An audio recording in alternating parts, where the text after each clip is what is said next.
శ్రీ గురుభ్యో నమః శ్రీ మహాగణపతే నమః. వృశ్చిక రాశి వారికి మే నెల ఎలా ఉండబోతుందని చూద్దాం. మే నెల అనేది వృశ్చిక రాశి వారికి చాలా ముఖ్యమైనటువంటి నెల. ఎందుకంటే మే నెలలో కొన్ని చేంజెస్ అనేవి, మేజర్ చేంజెస్ అనేవి ఈ యొక్క రాశి వారికి జరుగుతున్నాయి. గ్రహస్థితిలో మార్పు చేర్పులు అనేవి ముఖ్యంగా జరుగుతున్నాయి. అవి ఎటువంటి గ్రహస్థితిలో మార్పు చేర్పులు అనేవి మనం ముఖ్యంగా చూద్దాం. ఈ యొక్క రాశి వారిని మనం గమనించినట్లయితే ఈ యొక్క మే నెలలో వచ్చేటప్పటికి గురుగ్రహ సంచారం అష్టమంలోకి అంటే లోహమూర్తిగా మారబోతున్నాడు. ఇది వృశ్చిక రాశి వారికి కొన్ని కష్టాలను తెచ్చిపెట్టే విధంగా ఉంటుంది. మే 14వ తారీఖున ఇక లోహమూర్తిగా మారబోతున్నాడు. అదేవిధంగా వచ్చేటప్పటికి ఇక్కడ మనం గమనించినట్లయితే పంచమంలో అంటే 5వ స్థానంలో ఉన్నటువంటి రాహు చతుర్థంలోకి రాబోతున్నాడు అన్నమాట. ఇది కూడా వచ్చేటప్పటికి అంత అనుకూలమైనటువంటి ఫలితాన్ని అయితే ఎక్కువగా ఇవ్వదు. ఇది కూడా వచ్చేటప్పటికి లోహమూర్తిగానే మారబోతున్నాడు రాహు ఎటువంటి గ్రహము అనేది కూడా మనం ముందుగా తెలుసుకుందాం. రాహుని ఇంచుమించు శనిగా పోలుస్తారన్నమాట. ఎందుకంటే రాహుబాత్ శనిబాత్ అని చెప్పి అంటారన్నమాట. అంటే రాహువు శని ఇద్దరు ఇంచుమించు బ్రదర్స్ లాంటి వాళ్ళగానే చెప్పచ్చు. ఇంచుమించు వారిద్దరికి కూడా ఒకటే రకమైనటువంటి గుణం కూడా కలిగి ఉంటుంది.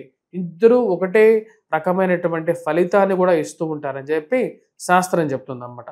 ఇప్పుడు అర్ధాష్టమ శని ఏదైతే జరిగిందో, అర్ధాష్టమ శని ప్రభావం, శని ఎటువంటి కష్టాలను ఇచ్చిందో వృశ్చిక రాశి వారికి మనం కొత్తగా చెప్పాల్సినటువంటి అవసరం లేదు.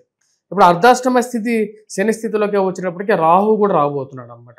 రాహు ఎప్పుడైతే అర్ధాష్టమ శనిలోకి వస్తాడో తన లోహమూర్తిగా అంటే నిష్ఫలాన్ని ఇవ్వగలుగుతాడు. లోహమూర్తి అంటే నిష్ఫలాన్ని ఇచ్చేటువంటి గ్రహంగా చెప్తారు. మరి అదేవిధంగా పంచమంలోకి వచ్చేటప్పటికి శని కొంచెం రజతమూర్తిగా కొంచెం మంచి ఫలితాన్ని కూడా ఇవ్వగలుగుతాడు ఈ రాశి వారికి అన్నమాట. ఇది మే 14వ తారీఖున జరుగుతుంది. మే నెలలో మొదటి 14వ తారీఖు వరకు ఎలా ఉండబోతుంది అనేది కూడా మనం కొంచెం వివరంగా చూద్దాం. ముఖ్యంగా వచ్చినప్పటికీ రాశి వారికి ఇక మే 14వ తారీఖు వరకు కూడా కొంచెం అనుకూలత అనేది ఎక్కువగానే ఉంటుంది. వృత్తిపరంగా వ్యాపార పరంగా అనుకూలమైనటువంటి స్థితిలోకి రవి అనుకూలమైనటువంటి స్థితిలో ఉన్నాడు. అది మంచి పరిణామంగానే చెప్పచ్చు. ఉన్నత స్థాయిలో ఉన్నటువంటి స్త్రీ పురుషులతో సత్సంబంధాలు ఏర్పరచుకుంటారు. మంచి అనుకూలమైనటువంటి మీకు కష్టాన్ని తగినటువంటి ప్రతిఫలాన్ని కూడా పొందగలుగుతారు. పేరు ప్రఖ్యాత విషయంలో, నూతన ఉద్యోగ ప్రయత్న సంబంధితమైన విషయాల్లో, చేస్తున్నటువంటి పనిలో ఎక్కువగా ప్రెజర్ అనేది ఎక్కువగా ఉన్నప్పటికీ కూడా ఆ ప్రెజర్ నుంచి నూతన ఉద్యోగ ప్రయత్నాలు ఆరంభించాలని చెప్పి చేసేటువంటి ప్రయత్నాల్లో ఒక అడుగు ముందుకు పడుతుంది. ఇది ఒక మంచి పరిణామంగానే చెప్పవచ్చు. ఎందుకంటే రవి యొక్క అనుకూలమైనటువంటి స్థితి మూల త్రికోణ స్థానంలో ఉన్నాడు అన్నమాట. అంటే ఉచ్చ స్థానంలో ఉన్నాడు కాబట్టి మీకు ఒక మంచి పేరు ఇవ్వగలుగుతాడు. అంటే మీరు చేసినటువంటి వ్యాసాలు కానీ లేదంటే చేసినటువంటి ఏదైనా ఒక మంచి కార్యక్రమాలకి సంఘంలో ఒక గుర్తింపు పొందడం, మీకు రాజకీయమైనటువంటి ప్రాబల్యం ఏదైతే ఉందో ఆ రాజకీయమైనటువంటి ప్రాబల్యం అనేది మీకు బాగా కలిసి వచ్చే విధంగా ఉంటుంది. మీరు ఎక్కడికి వెళ్ళినా సరే మీకు ఒక గౌరవము, గుర్తింపు అనేది 14వ తారీఖు వరకు మీరు పొందగలుగుతారు. 17వ తారీఖు నుంచి రవి కూడా వచ్చేటప్పటికి సువర్ణమూర్తిగా ఉన్నటువంటి రవి కూడా వచ్చేటప్పటికి తన యొక్క మార్పు అంటే 7వ స్థానంలోకి సప్తమంలోకి మారబోతున్నాడు. సప్తమంలోకి మారబోయినప్పుడు కొంచెం ఫలితాన్ని తగ్గించే విధంగా ఉంటాడు. ఖర్చు విషయంలో ఖర్చు కారకుడుగా ఉంటాడు అన్నమాట. అంటే డబ్బు ఖర్చు పెట్టడం అనేది కొంచెం ఎక్కువగా ఉంటుంది. ఆ విషయాన్ని గమనించాలి. ఇక్కడ వచ్చేటప్పటికి అనవసరమైనటువంటి ఇన్వెస్ట్మెంట్స్ కానీ స్పెక్యులేషన్స్లో ఇన్వెస్ట్మెంట్స్ గురించి కూడా కొంచెం జాగ్రత్తలు 15వ తారీఖు వరకు తీసుకుంటే మంచిది. అనవసరమైనటువంటి ఇన్వెస్ట్మెంట్స్ ముఖ్యంగా చేయబదులు ఎక్కువగా ఇవ్వటం కానీ, లేకపోతే ఫ్రెండ్స్కి డబ్బులు ఇవ్వటం కానీ, ఇచ్చినటువంటి డబ్బులు ఈ రోజుల్లో సమాజంలో వెనక్కి తిరిగి వచ్చేటువంటి స్థితి అయితే లేదు. ఎవరు డబ్బులు తీసుకుంటారు కానీ డబ్బులు తిరిగి ఇచ్చేటువంటి వారు ఎవరు లేరు. ఎవరన్నా మిమ్మల్ని అడిగినా సరే బ్యాంక్ లోన్లో హెల్ప్ చేస్తానని చెప్పండి కానీ చేతి డబ్బులు ఇచ్చి అనవసరంగా ఇరుక్కోవాల్సినటువంటి గత్యంతరం అయితే ఈ రోజుల్లో కనిపించట్లేదు. రాశిలో ఉండేటువంటి వారికి విద్యార్థులకి మొదటి 14వ తారీఖు వరకు కూడా అనుకూలంగా ఉంటుంది. గురువు యొక్క అనుకూలమైనటువంటి స్థితి 14వ తారీఖు వరకు అనుకూలమైనటువంటి స్థితిలోనే ఉంటాడు. ఇది యోగకారకమైనటువంటి ఫలితాలు ఇస్తుంది. వివాహ ప్రయత్న సంబంధితమైన విషయాల్లో కూడా 14వ తారీఖు వరకు కూడా సుసంపన్నంగా ముందుకు జరిగేటువంటి కార్యక్రమాల్లో సాఫీగానే ఉంటుంది. శుభకార్యాల్లో పాల్గొనడం, మానసిక ప్రశాంతత పొందడం ఇవన్నీ 14వ తారీఖు వరకు ఉంటుంది. వయోవృద్ధులు ఆరోగ్యపరంగా ఎవరికైతే కొంచెం ఆరోగ్యం బాగాలేనటువంటి వారు, వయోవృద్ధులు ఎవరైతే ఉంటారో వయసైనటువంటి వారందరూ కొంచెం జాగ్రత్తలు తీసుకోవాలి. రాబోతున్నటువంటి సప్తమంలోకి రాబోతున్నటువంటి రవి వచ్చేటప్పటికి శరీరంలో ఉష్ణము అంటే వేడి, ఆ వేడిని బాగా పెంచగలుగుతాడు. అది ఆరోగ్యపరంగా కొన్ని ఇబ్బందులు కూడా క్రియేట్ చేసే విధంగా ఉంటుంది. కాబట్టి దానికి తగినటువంటి జాగ్రత్తలు తీసుకోవాల్సినటువంటి ముఖ్యమైనటువంటి సూచన. దూర ప్రాంత ప్రయాణ సంబంధితమైన విషయాల్లో కూడా శారీరక ఒడిదుడుకులు ఎక్కువగా ఉంటాయి. అలసిపోవటం ఎక్కువగా ఉంటుంది. ఆ విషయాన్ని 1-2 సార్లు గుర్తుపెట్టుకోండి. ఈ యొక్క రాశి వారికి ముఖ్యంగా వచ్చేటప్పటికి రేపు రాబోతున్నటువంటి 14వ తారీఖు నుండి లోహమూర్తిగా మారబోతున్నటువంటి గురువు నిష్ఫలితాన్ని ఇస్తాడనమాట. అంటే ఫలితాన్ని తక్కువగా ఇస్తాడు. అంటే విద్యార్థులకి అనుకూలమైనటువంటి ఫలితాలు ఏవైతే ఉన్నాయో విద్యార్థుల మటుకు ముఖ్యంగా కష్టపడి చదవాలి. మరియు అదేవిధంగా బుక్ స్టాల్స్ రన్ చేసేటువంటి వారు, పుస్తకాలకు సంబంధితమైనటువంటి ముద్రణ చేసేటువంటి వారు, ప్రింట్ అండ్ ఎలక్ట్రానిక్ మీడియాలో పనిచేస్తున్నటువంటి వారు కూడా కొంచెం జాగ్రత్తలు తీసుకొని ముందుకు వెళ్ళాలి. వివాహ ప్రయత్న సంబంధితమైన విషయాల్లో మటుకు కొంచెం అనుకూలంగానే ఉంటుంది. కాకపోతే కొన్ని జాగ్రత్తలు తీసుకొని ముందుకు వెళ్తే మంచిది. వ్యాపార ప్రయత్న సంబంధితమైన విషయాల్లో ముఖ్యంగా గోల్డ్ బిజినెస్ చేసేటువంటి వారికి అంత అనుకూలమైనటువంటి ఫలితాలు తక్కువగా ఉంటాయి. కాబట్టి జాగ్రత్త అనేది అవసరం ఈ రాశి వారికి.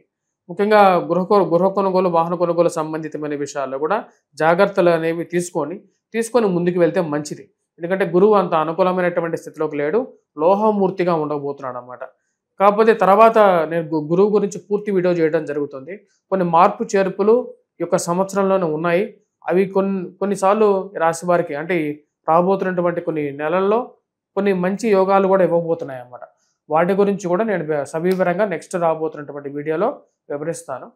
ఇక్కడ మనం గమనించాల్సిందంటే రాహు యొక్క స్థితి కూడా ఈ యొక్క నెలలో 18వ తారీఖున యొక్క మార్పు జరుగుతున్నది. 18వ తారీఖు మార్పు జరుగుతున్నటువంటి యొక్క రాహు అర్ధాష్టమ స్థితిలోకి వెళ్తున్నాడు. తను కూడా వచ్చినప్పటికీ లోహమూర్తిగా మారబోతున్నాడు అన్నమాట. లోహమూర్తిగా మారబోతున్నటువంటి రాహు వచ్చినప్పటికీ ఆరోగ్యపరంగా కొన్ని సమస్యలను సృష్టించే విధంగా ఉంటాడు.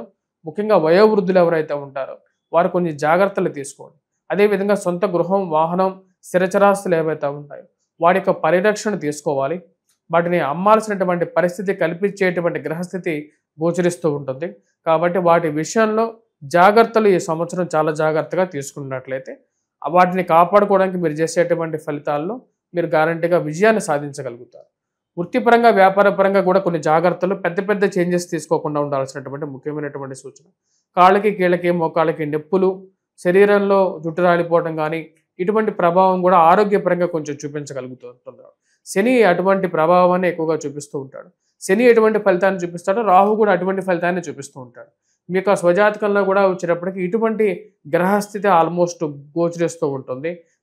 మీరు మటుకు ఈ యొక్క ప్రభావాన్ని లోనవుతున్నట్లయితే దానికి తగినటువంటి రెమెడీస్ అనేవి కూడా మీరు స్టార్ట్ చేయాలన్నమాట. ముఖ్యంగా వృత్తిపరంగా, వ్యాపారపరంగా మేజర్ చేంజెస్ ఉన్నటువంటి ఉద్యోగంలోనూ మేజర్ చేంజెస్ తీసుకునేటప్పుడు దానికి కారకంగా కూడా రాహు ఉంటాడు. రాహు సంవత్సరంన్నర పాటు తన యొక్క స్థానంలో ఉండగలుగుతాడు. ఈ యొక్క నెల 18వ తారీఖు నుంచి ఈ యొక్క మార్పు అనేది జరగబోతున్నది. ఈ రాశిలో ఉండేటువంటి వారు విద్యార్థులు కొద్దిగా ఎక్కువగా కష్టపడి చదవాల్సినటువంటి ముఖ్యమైనటువంటి సూచన. 14వ తారీఖు వరకు కొంచెం అనుకూలతంగా ఉన్నప్పటికీ 14 నుంచి కొంచెం మిశ్రమంగా ఉండే విధంగా ఉంటుంది. రొటేషన్ పరంగా వ్యాపారంలో కొంచెం అనుకూలంగా ఉంటుంది. ఎందుకంటే బుధుడి యొక్క సంచారం అనేది 6వ తారీఖు, 21వ తారీఖు అనుకూలమైనటువంటి స్థానాల్లోకి మారుతున్నాయి. కాబట్టి బుధుడి యొక్క సంచార రీత్యా అనుకూలత అనేది ఉంటుంది.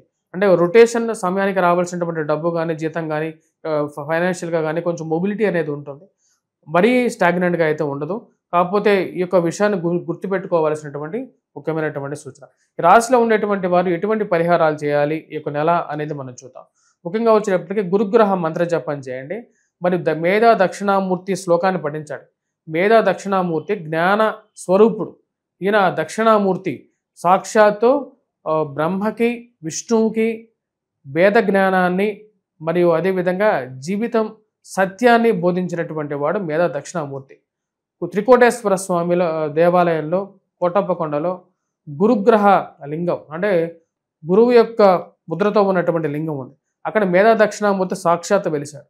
అక్కడ వెళ్ళి ఆ యొక్క స్వామిని దర్శించినట్లయితే గురుబలం అనేది పరిపూర్ణంగా పొందగలుగుతారు.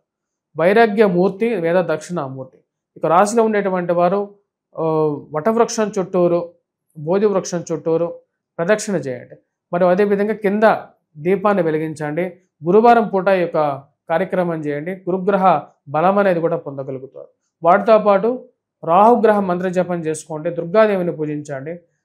బుధవారం పూట ఎర్రటి బొట్టు అంటే